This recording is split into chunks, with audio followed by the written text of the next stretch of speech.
জবা গাছে gold medal প্রাপ্ত সিঙ্গুরের দীপ চক্রবর্তী আমাদের ভারতের গর্ব কাল বাগান লাভার্স গ্রুপের মিটআপে জবা নিয়ে আমাদের উদ্দেশ্যে কি কি বার্তা দিল আসুন একটু শুনে নিই। কারণ ওর গাছগুলো একটা ঘরের মধ্যে হচ্ছে আর আমরা এটা ওপেনলি করছি। তো সেই জন্য আমরা চাইবো যে একটু হাডি জাতীয় গাছ করা প্রথমে, তারপর আস্তে আস্তে আমরা হাডি গাছের দিকে যাব। আর পলিনেশনের দিকটা আসি, এখন তো আমরা প্রায় সবাই টুকটাক পলিনেশন করছি। তো আমরা চাই যে জবার একটা বিপ্লব ঘটাতে ওয়েস্ট বেঙ্গল থেকে। কেন আমরা বিদেশ থেকে কাটিং নিয়ে আসবো বা কেন আমরা ফরেন জবার উপর থাকবো ভরসা করে? কারণ আমরা নিজেরাই পারি যে পলিনেশন করতে। তো আমরা কিছু কিছু জাত আছে যেগুলো বাবার জন্য ভালো, কিছু কিছু জাত আছে মায়ের জন্য ভালো।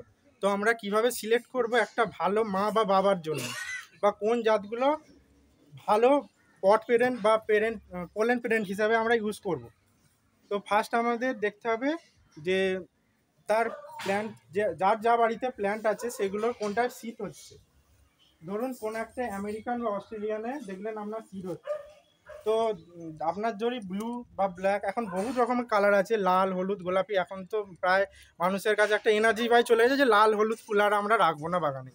তো কিন্তু বহুকাল আগেও এই গাছগুলো একটা পপুলারিটি ছিল, এখনো পর্যন্ত আছে, বহুকাল পরেও থাকবে। যেমন ভ্যালেন্টাইন্স ডে বা যে জাতগুলো এখনো পুরোনো দিনের গাছগুলো, সেগুলো এখনো পর্যন্ত প্রায় পপুলারিটি পেয়েছে। তো আমরা চেষ্টা করব সেই জাতগুলোর ওপরে সিট সেট করতে। বাবা নেবো আমরা ফরেন থেকে আসবে যে জাতগুলো, মা হিসাবে নেবো যেগুলো অলরেডি আমাদের ওয়েস্ট বেঙ্গলে আছে, প্রায় 10 বছর 20 বছর আগে থেকে অলরেডি এখানে বিলং করছে বা আমাদের এই ওয়েদারে গড়ে উঠেছে। তো আমরা সেই জাতগুলোকে দেখব যে মা হিসাবে। যেমন আমরা ভালো মা হিসাবে কিছু জাত বলছি, যেমন ভ্যালেন্টাইন্স ডে তো বললামই, প্লাস হচ্ছে হোয়াইট সাটিন, সাদার ওপরে যে লাল ফুলটা হয় ওটাও ভালো। শিবাতে হয় কিন্তু ওর চান্স একটু কম থাকে, তবুও গাছটা ভালো মা হিসাবেও। আর ডার্ক কন্টিনেন্টে খুব ভালো সিড পট দাঁড়ায়, ডার্ক কন্টিনেন্ট মা হিসাবে খুব ভালো। আপনারা দেখবেন যে ব্রাউনের ওপর যে পলিনেশন করেছিলেন পুষ্পা সুরেশ ম্যাডাম ওই মাদামকুড়ির সাথে ডার্ক কন্টিনেন্টে, ওখান থেকে শিবা হয়েছিল। মানে আমরা চাই যাতে কাছাকাছি, মানে লালের সাথে ব্লু এরম না করতে, যে যদি ব্লু থাকে ব্লু এর সাথে কোনো একটা স্টাইপ দিলাম, যেমন গৌতম ভৌমিক একটা স্টাইপের গাছ, তার সঙ্গে আমরা যদি অন্য একটা ব্লু ব্লু মাদার হিসাবে রাখি, তাতে দেখবেন একটার উপর আর একটা পরের পরের যে জেনারেশনটা আসবে তার উপর স্টাইপটা আসতে পারার চান্স থাকে প্রায় 70 থেকে 80%। কিন্তু আপনি যদি ব্লু হিসাবে দেন, ওই ইউজ করেন ওই মাদার, মানে অন্য জাতটাকে, কিন্তু ওর থেকে গোলাপি, পিঙ্ক এই জাতীয় কালারগুলো চলে আসার সম্ভাবনা অনেকটা বেশি থাকে যদি আমরা ভালো জাত ইউজ করতে পারি। যেমন ব্যান্টাম রোস্টারের সাথে দেখলাম আমাদের অঙ্কুর দা করেছে একটা ডবল, তাই তো? ওটা কি দিয়ে করেছিল? অ্যাবলিনা মাদার, ফাদার, মাদারটা ব্যান্টাম রোস্টার।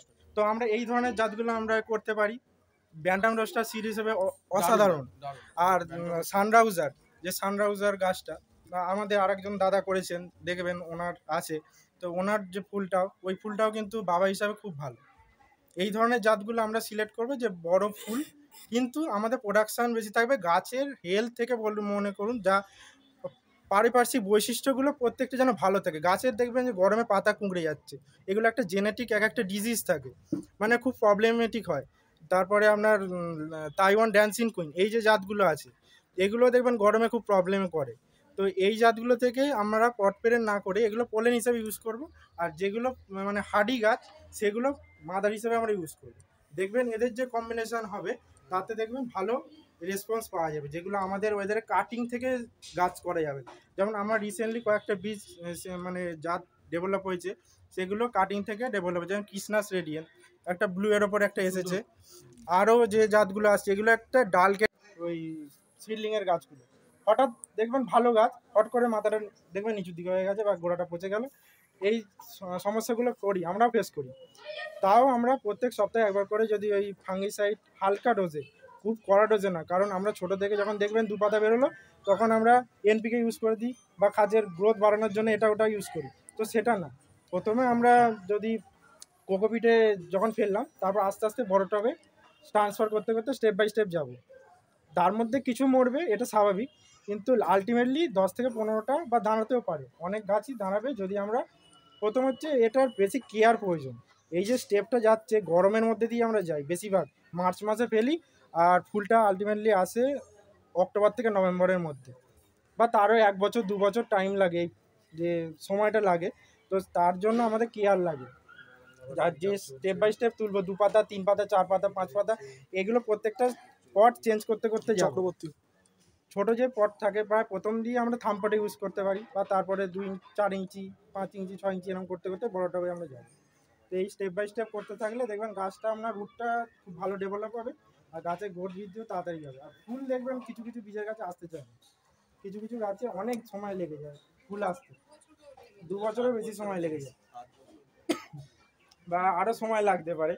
তো সেই জাতগুলো আমরা একটু না করাটাই ভালো, মানে আমাদের, কারণ আপনি যে গাছটা করছেন সেটা আপনার পারিপার্শ্বিক এলাকার মধ্যে বা জায়গার মধ্যে সেটা কম্পিটিশন বাড়াচ্ছে। আর অন্য অন্য যে জাত আছে সে কেন কিনবে ওই জাতটা, আপনার জাতটা কেন কিনবে?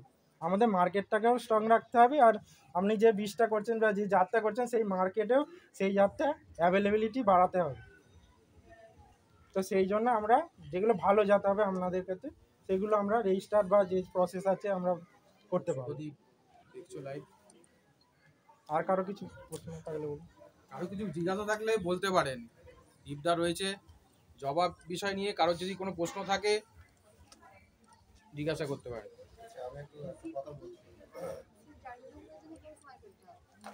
আপনার একটা ভালো টাইম হচ্ছে ফেব্রুয়ারি শেষ বা মার্চে যে হালকা গরমটা আসে সেই টাইমটা। আর একটা যদি আপনি স্টোর করতে পারেন সবচেয়ে ভালো হয়, যদি স্টোর করতে পারেন। এই হট একটা গরম থাকে দেখবেন যে সিড ফেলার পরে একটা হট একটা মানে খুব একটা লুপ হয়, সেই টাইমটা যদি অ্যাভয়েড করে গিয়ে মানে যখন বর্ষাটা ঠিক ঢুকবে তার আগে করে যদি আমরা সিডটা ফেলতে পারি তার সারভাইভ রেটটা দেখবেন খুব বেশি হবে। তো আমরা ওই বর্ষা ঢোকার আগে মানে জুলাই বা জুনের শেষ করে যে টাইমটা বর্ষা ঠিক ঢুকবে তার আগে যদি ফেলতে পারি তাতে সাকসেস রেটটা অনেকটা বাড়বে। জার্মিনেশন রেটটা মোটামুটি ফেব্রুয়ারির মতোই হবে, কিন্তু তার সারভাইভ রেটটা অনেকটা বেশি হবে। কারণ যদি দেখা যায় মার্চ মাসে আপনার বীজ ফেললেন, তারপরে সেটা সারভাইভ যে করবে গরমের মধ্যে অনেক গাছ মারা যায়। হট একটা টেম্পারেচার থাকে, আপনার যদি কোনো এসি থাকে ঘরের মধ্যে সেটা আলাদা ব্যাপার, কিন্তু যদি নর্মাল ওয়েদারে গ্রো করে তাহলে সেটা খুব প্রবলেমেটিক হয়।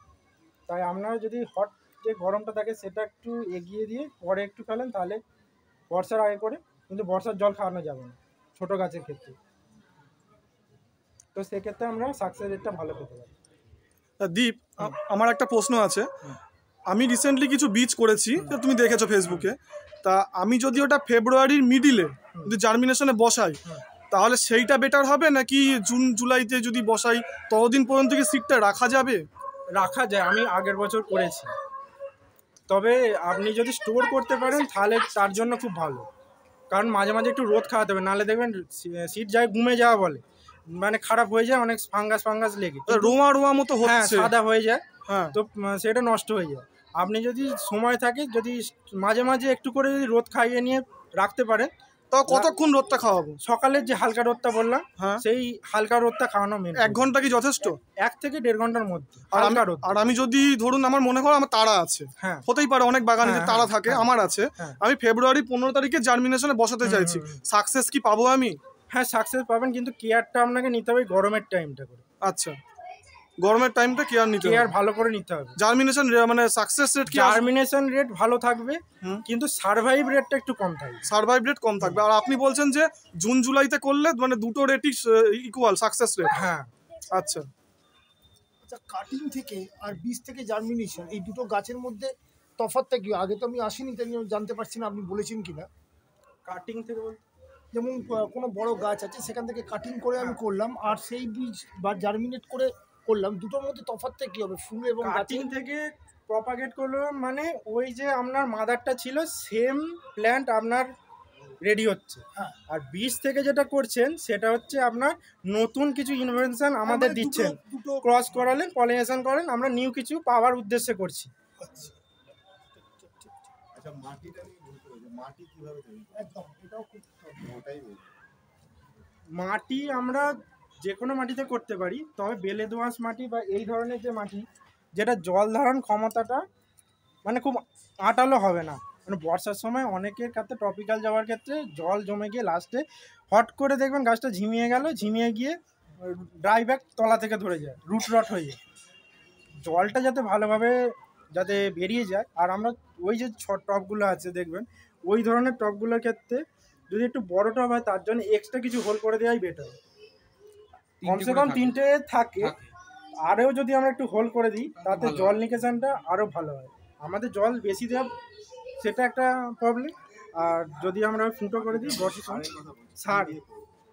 সার আমরা রেশিওটা বলে দাও, আপনি রেশিও জানতে চাইছেন। আচ্ছা, মাটির রেশিও আপনার মাটি যদি দোআঁশ মাটি থাকে 60% থেকে 70% মাটি, কম্পোস্ট 20 থেকে 30%, আর আপনার হাড় গুঁড়ো, সিংকুচো, বাদাম জৈব দিয়ে মাটিটা যদি আমরা খুব রেডি করতে পারি তাহলে খুব ভালো এমনি যে গাছগুলো আছে তাদের ক্ষমতাটা ভালো হয়। কেমিক্যালে তো সবাই নার্সারিম্যানরা করে, কিন্তু যদি আমরা কেমিক্যালটা বাদ দিয়ে মেন জৈব দিয়ে করতে পারি তার স্ট্রং বেল বলুন বা ডালপালার ক্ষমতা, ফুলের স্ট্রেংথ এগুলো কিন্তু খুব ভালো হয়। তো তার জন্য আমরা 5 থেকে 10%-এর মতো আগে থেকে যদি মাটিটা তৈরি করে রেখে দিতে পারি 1 থেকে 2 মাস আগে ধরে, ভালো করে জাঁক দিয়ে মাটি একদম ঝুরঝুরে হয়ে যাবে, দেখবেন যে মাটিটা ধরলে একদম সফট, মানে এরকম জল দিলে এঁটেল হয়ে যাবে না, আর আঠার ভাবটা কমে গেল, তখন যদি পটিং করি তাহলে গাছের গ্রোথ খুব তাড়াতাড়ি হবে। আর সঙ্গে সঙ্গে যদি পটিং করে খাবার দিয়ে বসাই তাহলে রুট রট হওয়ার চান্স খুব বেশি থাকে। আর একটু গাছ বড় হয়ে গেলে কি 1 বছর পর পর মাটি চেঞ্জ করতে? না, আপনার টব হিসাবে চেঞ্জ করতে হবে। আপনার যদি ছোটো টব থাকে 6 ইঞ্চি বা 7 ইঞ্চি তার জন্য চেঞ্জ করা যেতে পারে, বা যদি তারও বেশি হয় 10 ইঞ্চি, 12 ইঞ্চি, 14 ইঞ্চি পর্যন্ত যায়, কমসে কম 5 বছর আপনাকে কিছু করতে হবে। রুট বাউন্ডটা হয়ে যায় যখন গাছে খুব বেশি গ্রোথ হয়ে যায়, তখন আপনাকে ওপরে যখন শেকড় চলে যাবে বা তলা দিয়ে শেকড় বেরিয়ে যায় তখন ওটাকে ফেব্রুয়ারির এন্ডে কাটতে হবে। আর বলছি দাদা, সিন্ডার মিডিয়াতে এখন সবাই হিবিস্কাস করছে, তো সিন্ডার মিডিয়াতে হিবিস্কাস করার যেমন জল দেওয়ার ব্যাপারটা বা কি কি, ওখানে তো মেইনলি সব আমরা কেমিক্যাল ইউজ করতে পারবো, ন্যাচারাল ভাবে করাটা খুব টাফ বিষয়। যদি সিন্ডার মিডিয়াতে কিভাবে আমরা জবা ভালো করতে পারবো বলো, খুব সুবিধা হয়। সিন্ডার মিডিয়া যদি করতে হয় তাহলে আমাদের গরমটা আগে আপনার দেখতে হবে কীরকম পড়ে আপনার জায়গায়। আপনার যদি জল দেওয়ার ক্ষমতা থাকে তাহলে সিন্ডার মিডিয়া খুব ভালো, কারণ বর্ষার ক্ষেত্রে এই গাছের ক্ষেত্রে সিন্ডার মিডিয়া খুব ভালো। আর আমরা যদি সিন্ডারের সাথে কোকোপিট হালকা মিশিয়ে দিয়ে করতে পারি তাহলে বর্ষা যাতে দেখতে হবে যে জলটা না দাঁড়ায়। তো সিন্ডার মিডিয়া খুব ভালো ওই বর্ষার ক্ষেত্রে, কিন্তু শীতে যারা দেখবেন শীত করে বা গাছের পাতা বুশি আকার, কারণ জবা চাইকে একটু ময়েস্ট ভাবটা, আপনাকে সেই ময়েশ্চারটাকে বজায় রাখতে হবে। উপরে মালচিং করেও তো রাখতে পারি। মালচিং করতে পারেন, কিন্তু আপনার কোকোপিট মিডিয়া একটা ভেতরে দেখবেন যখন সিড রুটগুলো যখন ছড়াবে খুব বেশি দিন হওয়ার পরে ওই শেকড়টা কিন্তু বাউন্ড হওয়া শুরু করে আর পচতে শুরু করবে খুব বেশি দিন হয়ে গেলে, কারণ সিন্ডার মিডিয়া ওই শেকড়গুলো কিন্তু চেঞ্জ করতে হয় 2-3 বছর ছাড়া, ছোট রিপোর্টিং করতে হবে। আর আপনি কোকোপিটের সাথে যদি সিন্ডার মিশিয়ে গাছ করতে পারেন তাতে কেমিক্যালগুলো বেশি ইউজ করতে হবে, কিন্তু আমরা চাই যাতে এই ধরনের সিড যাতে করতে পারি আর গাছের গ্রোথ ভালো থাকতে হবে, তার জন্য এমনি নর্মাল মিডিয়াই বেটার। কিন্তু কিছু কিছু গাছ যেমন ওই বাহামা ব্লুর মতো আইডিগুলো, ওই বাহামা ব্লুর মতো আইডিগুলো তো নর্মাল মিডিয়াতে জলের বেশি প্রবলেম হয়। ওই ধরনের জবাগুলো তো সাধারণত আমরা যদি নতুনরা করতে যাই তো মেরে ফেলবো, আমরা করতে পারবো না। তো সেক্ষেত্রে যদি কিভাবে মানে ওই ধরনের আইডি যেগুলোতে মানে খুব টাফ আমাদের ওয়েদারে করা, সেই ধরনের গাছগুলো কিভাবে করতে পারবো, মানে তাদের পরিচর্যাটা ঠিক কি নিলে আমরা আর কি শুরু করতে পারবো সেগুলো দিয়ে, একটা দুটো দিয়ে জাস্ট আমরা শুরু করতে পারি দেখার জন্য। মানে আমরা তো মানে ভয়ে সেগুলো কিনতেই পারি না, কারণ সেগুলো খুব টাফ করা। তো সেগুলো কিভাবে করলে আমরা করতে পারি মোটামুটি, যাতে আমরা হাত দিতে পারি জিনিসটাতে, ভয় যাতে আমাদের না থাকে। তো আমরা আপনি যেমন বললেন বাহামা ব্লু, এরকম বহু জাত আছে যাদের গ্রোথ প্রায় খারাপ, যেমন ক্রিসলাক, নাইট্রোনাট, হ্যাঁ আরও যে জাতগুলো আছে, হ্যাঁ হ্যাঁ হ্যাঁ এই যে জাতগুলো আছে এই জাতগুলোর ক্ষেত্রে একটা প্রবলেম হচ্ছে আমাদের খাবারের একটা প্রবলেম আছে। আমরা ঠিক খাবার কিন্তু ওই গাছটায় দিচ্ছি না।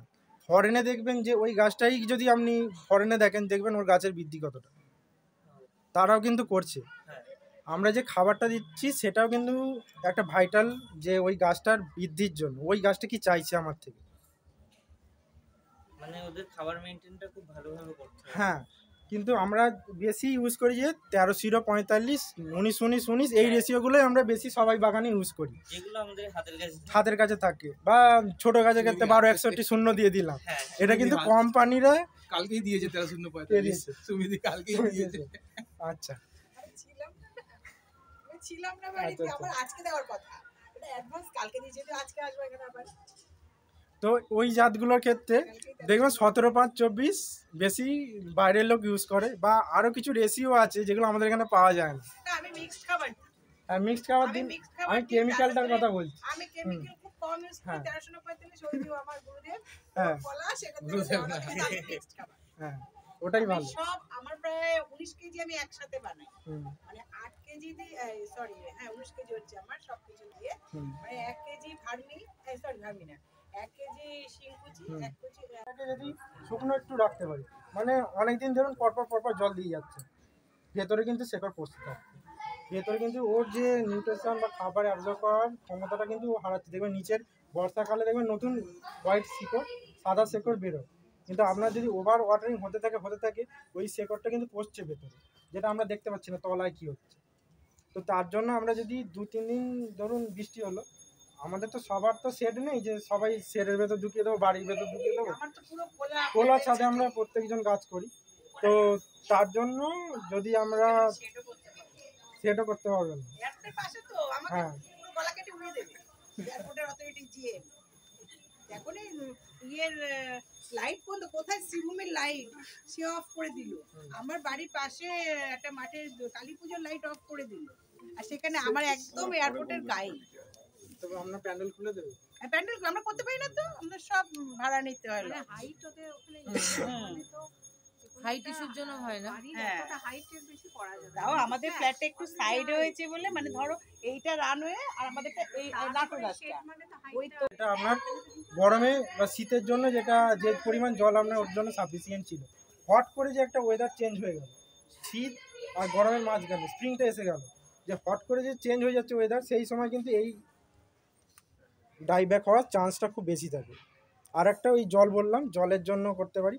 আর এটার প্রতিকার ওই ব্লাইটাস কপার, একমাত্র ওই একটা ওষুধ কপার ইউজ করে আমরা করতে পারি ড্রিঞ্চিংয়ের মাধ্যমে, মানে 15 দিন অন্তর যদি আমরা একটু হালকা করে জলে গুলে 1 গ্রাম পার লিটারে গুলে গোড়ায় দিতে পারি, তাতে অনেকটা কাজ হয়। আর একটা হচ্ছে লাইম চুন, সেটা আমরা ইউজ করতে পারি। তো মাঝে মাঝে করতে হবে এটা, এছাড়া আর কোনো উপায় নেই। আর একটা ক্রিলাক্সিল পাওয়া যায় টাটা মাস্টার, যেটা ওটাও ইউজ করতে পারি, ওটাও কিন্তু এই গোড়া পচা বা শেকড় পচার জন্য খুব ভালো। কপার অক্সিক্লোরাইডও খুব ভালো, এগুলো ইউজ করতে পারি। আচ্ছা দি রিডোমিল গোল্ডটা কিরকম? এই ডাইব্যাকের জন্য বলছি আমি। রিডোমিল গোল্ড তুমি বলছো লিপ ব্লাইট, মানে লিপ স্পট বা লিপ ব্লাইট যে রোগগুলো, ওর জন্য কিন্তু ওটা ভালো। আচ্ছা, আমি একজনের কাছ থেকে শুনেছিলাম, আমার নামটা মনে পড়ছে না, বলছে ব্লাইটক্স কপার যেটা বা কপার অক্সিক্লোরাইড যেটা আছে, ওটা যদি আমরা মাসে একবার মানে 2-3 ইউজ করে ফেলি, স্প্রে করি বা গাছের গোড়ায় দিই, বলছে জবা গাছের শিকড় খুব শক্ত হয়ে যায়, গাছের গ্রোথ বন্ধ হয়ে যায়। এটা একটা রোগ, যে আমরা খুব যদি কপার ইউজ করতে থাকি, পাতা দেখবেন হার্ড হয়ে যাচ্ছে, পাতা কিন্তু হার্ড হবে, কিন্তু আপনার উচিত হচ্ছে সেই সময় গাছটাকে সারভাইভ করানো। আপনার গাছের গ্রোথ কিন্তু একটু হলেও থমকে যাবে, যেহেতু আমরা পেস্টিসাইড বা ফাঙ্গিসাইড বা যে কোনো ইউজ করি, গাছের গ্রোথে কিন্তু এফেক্ট করবেই ওটা। আচ্ছা, কারণ গরমের সময় আপনাকে যে গাছটা কিনেছেন সেটাকে আপনার সারভাইভ বাঁচিয়ে রাখাটা হচ্ছে মেন দরকার। আচ্ছা দীপ, আর একটা প্রশ্ন আছে আমার।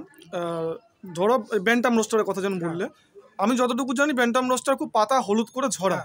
এবার ধরো ব্যান্টাম রোস্টারটা ম্যাচিওর গাছে আমি ক্রস পলিনেশন করলাম, পট প্যারেন্ট আমি সিড পট গ্রো করলো, কোনো কারণে এই টেম্পারেচার আপ ডাউন ক্লাইমেটের প্রবলেমের জন্য আমার ব্যান্টাম রোস্টারে বেশ কিছু পাতা হলুদ হয়ে ঝরে গেল, সেক্ষেত্রে কি আমার ওই সিড পটটা ঠিকঠাক থাকবে না ড্যামেজ হবে? আমার এটা একটু যদি মানে, এটা অন্য গাছের ক্ষেত্রেও হতে পারে, এটা একটু যদি আপনি বলে দেন। পাতা হলুদ হওয়াটা একটা স্বাভাবিক রোগ, মানে এমনি একটা নর্মাল ব্যাপার, রোগও হয় মানে গাছ যখন ওয়েদার চেঞ্জ হয় তখনও কিন্তু পাতা হলুদ করে। আর আপনার হট করে যখন ঠান্ডা পড়ে, খুব বেশি যখন ঠান্ডা হয়, যেমন এখন ডরমেন্সিতে কিন্তু প্রত্যেকটা গাছই এখন চলে গেছে অলরেডি, 10-এর কাছাকাছি যেহেতু টেম্পারেচার বা 15-র নিচে হয়ে গেছে, বেশিরভাগ গাছই কিন্তু ডরমেন্সিতে চলে গেছে। এই সময় কিন্তু গাছের প্রত্যেকটা পাতা হলুদ হবে, এটা স্বাভাবিক ব্যাপার। তো এর জন্য আমরা খুব চিন্তা হওয়ার কিছু নেই, কিন্তু শীত ক্ষেত্রে খুব কাজে করে এই ওয়েদারে। আচ্ছা, ক্রস পলিনেশন। কিন্তু আপনার যদি সিড ধরে থাকে গাছে, তখন আপনার কিছু না প্রয়োগ করাটাই বেটার, কিন্তু ওই কিছু যদি প্রয়োগ করেন ওই সিডের ওপর কিন্তু খুব এফেক্ট করে। না, আমরা ধরুন একটা গাছে সিডপট ধরলো, 15 দিন 20 দিন হয়ে গেছে বয়স, তখন কি আমরা ওই গাছটায় মোবোমিন বা 13-0-45 দিতে পারি কি পারি না? আপনার সিডের জন্য কি লাগে আপনার সেটা দেখতে হবে। পটাশ লাগে, বোরন লাগে, এগুলো কিন্তু সিডের গ্রোথের জন্য। আমরা কিন্তু ভেজিটেটিভ গ্রোথটা বন্ধ রেখে আমরা প্রপাগেশনের জন্য রেডি করছি, সেক্সুয়াল রিপ্রোডাকশনের জন্য। তো আমাদের দুটোকে একসাথে মিলালে হবে না। আপনি যদি হঠাৎ করে যে ওই সিড দেওয়া গাছটায় যদি মিরাকুলাম স্প্রে করে দেন, তখন কি করবে, গাছটা ভেজিটেটিভ গ্রোথ আসবে, তখন কিন্তু সে ওই আর রিপ্রোডাকশনের দিকে যাবে না, তখন সে কিন্তু বীজটা ঝরিয়ে দেবে। এটা আমাদের মাথায় রাখতে হবে। তো আমরা ওই সময় কি জিআর দানা দিতে পারি গাছে? হ্যাঁ, আমরা মাইক্রোনিউট্রিয়েন্ট ইউজ করতে পারি। খোল জল তো নর্মাল চলছে, 13-0-45 দিতে পারি। আচ্ছা, বোরোটন দিতে পারি, কিন্তু পরিমাণে কম স্প্রে বাদাম করতে। খোলা সর্ষের ফুল সমান বেশি দেওয়া যায়? হ্যাঁ, দিতে পারে। আমি 500 বাদাম ফুল দিই আর 1 কেজি সর্ষের ফুল, সেটাকে সমান রেশিও। আর আপনি কোন ওয়েদারে দিচ্ছেন সেটা একটা ম্যাটার করে। যদি গরমে দেন সর্ষের ফুল, সেটা কিন্তু খুব খারাপ। আমি গরমে এসে কখনো ওইভাবে দিই না। হ্যাঁ, আপনার মিডিয়াটা কিন্তু গরম রাখার জন্য ওই সর্ষের ফুলটা কিন্তু শীতের জন্য খুব ভালো। দুটো মিক্স করে দিতে পারেন, বা 70% বাদাম খোল মানে সর্ষের খোল আর 30% সর্ষের খোল দিতে পারে। মিডিয়াটা একটু গরম থাকবে। মাটি একটু আমরা ইউজ করি একটু গরম জল, জবা গাছের জন্য খুব ভালো শীতকালের ক্ষেত্রে। খুব ঠান্ডা জল না ইউজ করাই ভালো। একটু গরম যদি ছাদের ট্যাঙ্কার থাকে, হ্যাঁ ওই একটু গরম জল দেওয়াটাই, একটু বেলার দিকে দেওয়াটাই ভালো। খুব ঠান্ডা জল ইউজ না করে ভালো।